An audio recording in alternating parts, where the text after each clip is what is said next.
दोस्तों रचनावी TV one ਨੂੰ subscribe ਕਰੇ ਸੋ और बैल ਦਾ आइकन ਜ਼ਰੂਰ ਦਬਾਈ ਸੋ ताकि ਆਉਣ ਵਾਲੀਆਂ तमाम वीडियोस जनाब तक बर वक्त पहुंच सके। अस्सलाम वालेकुम नाजरीन, मैं हाँ तुहाडा होस्ट डॉक्टर बशीर रचनावी ते तुसां वेख रहे हो रचनावी टीवी प्रोग्राम एक वेले दी गल दे नाल मैं तुहाडी खिदमत विच हाज़िर हाँ। अज दी मेरी कहानी दा उन्वान है बंदा होटल तो रोटी खांदियां ही फौत हो गया। किवें फौत होया ये मैं तुहानूं कहानी दे विच दस्से सां। इस तो पहले तुसां रचनावी टीवी नूं सबसक्राइब कर लई सो ते बैल दा आइकन दबा लई सो ताकि आने वाली तमाम वीडियोज़ तुहाडी खिदमत विच हाज़िर हो सके। तो जनाब तुहाडे नाल एक होर गल करनी है। जो पिछली कहानी मझ नहीं मनेंदी नूं सुन के काफ़ी सारे दोस्तों ने बाहर दे मुल्क चों फोन करके इस सिलसिले नूं जारी रखण दा हुक्म दिता है। तो कुछ काफ़ी सारे दोस्त जिहड़े अंदरूने मुल्क हैं जिन्हां दे विच चंद दोस्तों का मैं तुहाडे अगों जिक्र करे ना, तो जे अगर कई रह ही जावन तो उन्हां दे अगों माजरत। जिन्हां दे विच एक अल्ताफ साहब हैं सऊदी अरब तो, कैसर साहब हैं कतर तो, आबिद साहब हैं दुबई तो, रियाज साहब हैं कैनेडा तो, निवाज साहब हैं यूके तो, होर काफ़ी सारे दोस्त जिहड़े अंदरून पाकिस्तान दे विचों सानू इस दी हौसला अफजाई साडी कीती है। जिन्हां दे विच इब्राहिम खान सियाल, मसूद खान सियाल, अख्तर खान सियाल, प्रोफैसर डॉक्टर अल्ताफ सर लगड़ियाल साहब, जुल्फकार अली जप्पा साहब, यूनुस शाह जंग तो, इजाज़ इस्लामाबाद तो, इफ्तिखार वैस जंग तो, होर काफ़ी सारे दोस्त हैं जिन्हां ने साडी हौसला अफजाई की है। तो सारिਆਂ ਦਾ तफसीलन जिक्र नहीं कर सकता क्योंकि टाइम बहुत कम है। तो शुरू करने आ कहानी। तुसां अमूमन वेखियो सी शहरां तो दूर सड़क के किनारे होटल खुले हुए हैं जिन्हां दे उत्ते ड्राइवर कंडक्टर हजरात, ट्रक ड्राइवर कंडक्टर हजरात आके आराम भी करेंदे, खाना पीना भी खाते, नमाज पढ़ते हैं। तो उस तो बाद वो अगली मंजिल मकसूद वास्ते रवां दवां हो गई। इहो जै एक होटल दे उत्ते एक गड्डी आके रुकी। ट्रक दा ड्राइवर हाथ मूँह धोवन वास्ते बाहर चला गया। तो उस गड्डी दा जिहड़ा कंडक्टर आई वो गड्डी दी हवावां चैक करन वास्ते गड्डी दे कोल चला गया। हवावां चैक करके वापस आके बैठा। उसनूं भुख लगी हुई आई ज़्यादा। उस आवन नाल ही चारपाई ते बांधियां ही होटल के अमले नूं आख दिता कि मैनूं बई खाना दिओ। उन्हें आके उहदे अगों खाना रख दिता। उन्हें खाना शुरू कर दिता। इतनी देर तक ड्राइवर भी उहदे कोल अपने आप हसदे होए उसनूं आख्या कि यार तू मेरी इंतज़ार ही नहीं की, बस खाना खावना ही शुरू कर दिता है। अगू कंडक्टर जवाब दिता, उस्ताद जी मैनूं पता है कि तुसां हाथ मुँह धोसो, लाजा तुहानूं लेट हो सी। मेरे को भुख बर्दाश्त ना आई होंदी पई तो मैं खाने का आर्डर दे के खाना मंगवा के खाना शुरू कर दिता।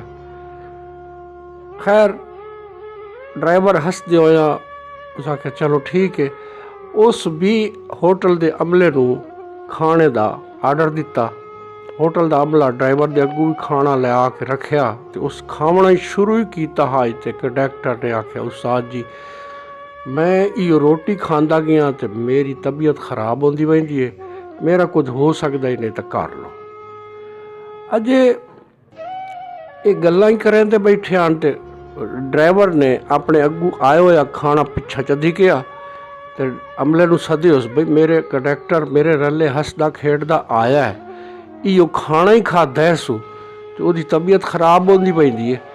इस खाने दे विच कई शायद तुसां कोई शायद मिली होई, कोई जहरीली शायद मिली होई। ड्राइवर की इस गल नूं सुन के जिहड़े दूसरे कस्टमर भी उत्थे ट्रकां वाले आए बैठे आ, उन्हां भी खाना आले पासों तवज्जो हटा के इसे कंडक्टर की मंजी दे चफेरू आते खलो गए। तो इस कंडक्टर की हालत जू ज़्यादा खराब होती गई। हर बंदा इसे ਨਤੀਜੇ ਤੇ ਹੋਵੇ ਕਿ ਜਿਹੜਾ ਇਸ ਖਾਣਾ ਖਾਦਾ ਨਾ ਉਹਦੇ ਵਿੱਚ ਕੋਈ ਨਾ ਕੋਈ ਜ਼ਹਿਰੀਲੀ ਸ਼ੈ ਮਿਲੀ ਹੋਈ ਹੈ। ਇਸੇ ਦੌਰਾਨ ਹੀ ਉਸ ਅਮਲੇ ਦੇ ਵਿੱਚ ਕਿਸੇ ਬੰਦੇ 15 ਤੇ ਫੋਨ ਕਰ ਦਿੱਤਾ। ਹਾਲਾਂ ਪੁਲਿਸ ਕੋਈ ਨਾ ਆਈ ਆਪਣੀ ਤੇ ਕੰਡਕਟਰ ਫੌਤ ਹੀ ਹੋ ਗਿਆ। ਹੋਟਲ ਤੇ ਮੌਜੂਦ ਸਾਰੇ ਕਸਟਮਰ ਹੈਰਾਨ ਪਰੇਸ਼ਾਨ ਹੋ ਗਏ ਤੇ ਉਹਨਾਂ ਆਖਿਆ ਬਈ ਬੰਦੇ ਦੀ ਆਹ ਜ਼ਿੰਦਗੀ ਹੈ, ਇਹ ਸਾਡੇ ਸਾਹਮਣੇ ਤਾਂ ਹੱਸਦਾ ਖੇਡਦਾ ਟਰੱਕ ਤੋਂ ਥੱਲੇ ਲੱਥਾ ਹੈ ਤੇ ਇਤਨੇ ਝੱਟ 'ਚ ਫੌਤ ਵੀ ਹੋ ਗਿਆ। ਇਹ ਗੱਲਾਂ ਕरें ਤੇ ਖਲੋਤੇ ਆਣ ਉੱਤੋਂ ਪੁਲਿਸ ਵੀ ਆਣ ਆਪਣੀ। ਥਾਣੇਦਾਰ ਨੇ ਜਿਸ ਲਿਆਣ ਕੇ ਉਸ ਲਾਸ਼ ਦਾ ਜਾਇਜ਼ਾ ਲਿਆ ਤੇ ਉਹ ਸਭ ਤੋਂ ਪਹਿਲਾ ਸਵਾਲ ਇਹੋ ਕੀਤਾ, ਇਸ ਹੋਟਲ ਦਾ ਮਾਲਿਕ ਕੌਣ ਹੈ?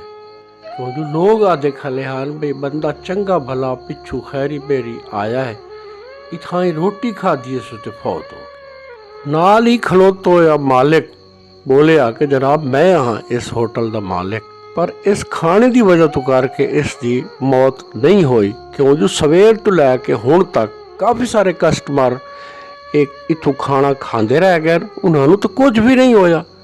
ਤੁਹਾਡੀ ਯਕੀਨ ਦਹਾਨੀ ਵਾਸਤੇ ਮੈਂ ਤੁਹਾਨੂੰ ਉਸ ਪਤੀਲੇ 'ਚੋਂ ਖੁਦ ਖਾ ਕੇ ਵਿਖਾ ਦੇਣਾ। ਥਾਣੇਦਾਰ ਆਖਿਆ ਚਲੋ।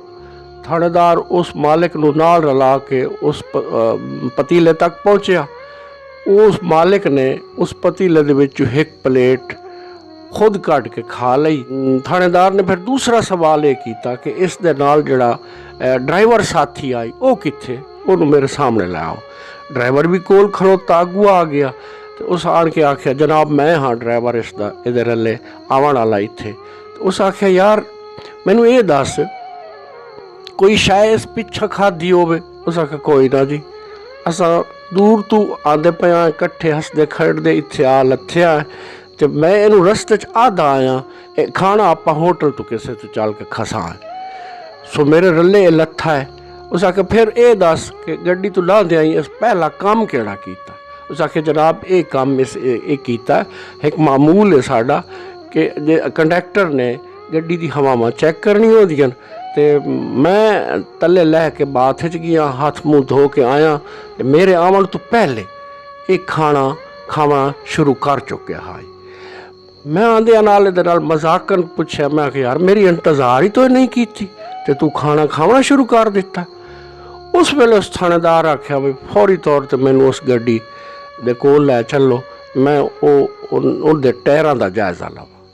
ਜਿਸ ਵੇਲੇ ਉਹ ਟਾਇਰਾਂ ਦੇ ਜਾਇਜ਼ੇ ਵਾਸਤੇ ਥਾਣੇਦਾਰ ਤੇ ਬਾਕੀ ਲੋਕ ਵੀ ਨਾਲ ਰਲ ਕੇ ਆਏ ਤੇ ਉਹਨਾਂ ਇਹ ਆ ਕੇ ਡਿੱਠਾ ਜੋ ਟਰੱਕ ਦੇ ਪਿਛਲੇ ਟਾਇਰ ਦੀ ਗੁੱਡੀ ਦੇ ਵਿੱਚ ਸੱਪ ਦੀ ਸਿਰੀ ਫਸੀ ਹੋਈ ਹੈ।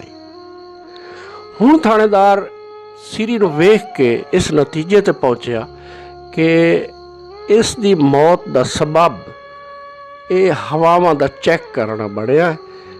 ਸੱਪ ਟਰੱਕ ਦੇ ਥੱਲੇ ਆ ਗਿਆ ਹੈ, ਉਸ ਦੀ ਜ਼ਹਿਰ ਜਿਹੜੀ ਹੈ ਟਰੱਕ ਦੇ ਟਾਇਰ 'ਤੇ ਲੱਗੀ ਹੋਈ ਆਈ। ਇਸ ਆੜ ਕੇ ਹੱਥਾਂ ਨਾਲ ਉਸ ਦਾ ਹਵਾਵਾਂ ਚੈੱਕ ਕੀਤੀਆਂ ਔਰ ਫਿਰ ਇਸ ਬਗੈਰ ਹੱਥ ਧੋਤਿਆਂ ਖਾਣਾ ਖਾਣਾ ਸ਼ੁਰੂ ਕਰ ਦਿੱਤਾ। ਉਹ ਸੱਪ ਦੀ ਜ਼ਹਿਰ ਜਿਹੜੀ ਹੈ ਹੱਥਾਂ ਦੇ ਜ਼ਰੀਏ ਇਹਦੇ ਖਾਣੇ ਦੇ ਰਲ ਕੇ ਇਸ ਦੇ ਮੈਦੇ 'ਚ ਗਈ ਹੈ ਤੇ ਇਹਦੀ ਮੌਤ ਦਾ ਸਬਬ ਬਣ ਗਿਆ। ਇਸ ਤੋਂ ਇਹ ਸਬਕ ਹਾਸਿਲ ਹੁੰਦਾ ਹੈ ਕਿ ਖਾਣਾ ਖਾਣ ਤੋਂ ਪਹਿਲੇ ਹੱਥ ਧੋ ਲੈਣੇ ਚਾਹੀਦੇ। ਸੁਨਨਤ ਵੀ ਹੈ, ਹਿਫਜ਼ਾਨ ਸਿਹਤ ਦੇ ਅਸੂਲਾਂ ਦੇ ਮੁਤਾਬਿਕ ਵੀ ਹੈ ਤੇ ਹੱਥ ਵੀ ਬੰਦਾ ਆਪਣੇ ਧੋ ਲੈਂਦਾ। ਇਸੇ ਦੇ ਨਾਲ ਹੀ ਤੁਸੀਂ ਆਪਣੇ ਮੇਜ਼ਬਾਨ ਬਸ਼ੀਰ ਰਚਨਾਵੀ ਨੂੰ ਦੇਸੋ ਇਜਾਜ਼ਤ ਤੇ ਆਪਣਾ ਰੱਖੋ ਢੇਰ ਸਾਰਾ ਖਿਆਲ ਤੇ ਵੱਧ ਕਿਸੇ ਹੋਰ ਕਹਾਣੀ ਦੇ ਨਾਲ ਤੁਹਾਡੀ ਖਿਦਮਤ ਵਿੱਚ ਮੈਂ ਹਾਜ਼ਰ ਹੋ ਸਾਂ। ਅੱਲਾ ਸੋਹਣੇ ਦੇ ਹਵਾਲੇ।